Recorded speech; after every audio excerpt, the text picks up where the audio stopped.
Yo, what's up guys? Super quick video today. Just gonna show you guys how to mount these up on top of your roof rack. Should be like a 10-15 minute install. Let's get to it. So this is all you're gonna need pretty much for the most part to mount these Xbulls. These are super cheap. They never failed me once. If they do fail, I'll go up to Max Tracks or something, but as of right now, these are pretty solid. So yeah, these are from Uptop. But these ones right here, same thing. They're just off of Amazon. So I just didn't want to guess. So I bought them off of Uptop. They don't make that much money off of these. You're pretty much only paying for shipping. Yeah. So you can buy these on Amazon, Home Depot, which way you want to go.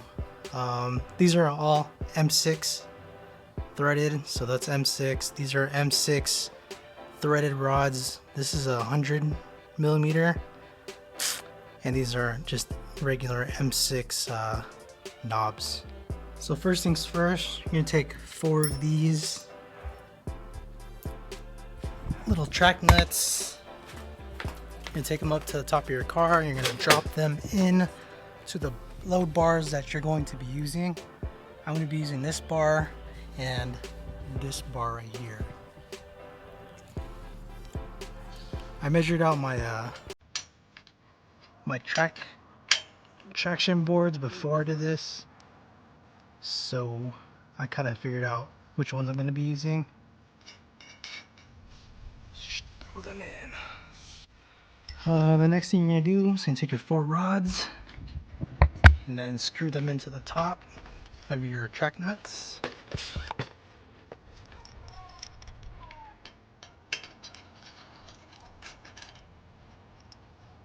Imagine not doing this with one hand.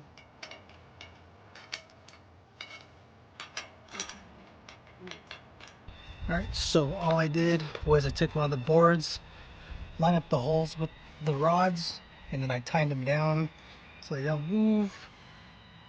Now all you gotta do is go back and grab your other traction board, throw it up top, and then grab the knobs and screw it down. Alright, so all I did was I took the knobs, screwed them down as far as I could. Have these 2 ones inside because that's how my bars are. It's definitely not the prettiest, but it will hold. Yep, and that's how you go and mount traction boards on top of your roof rack. Easiest way to do it, cheapest way to do it. Thanks guys for watching. See you guys next time. Peace.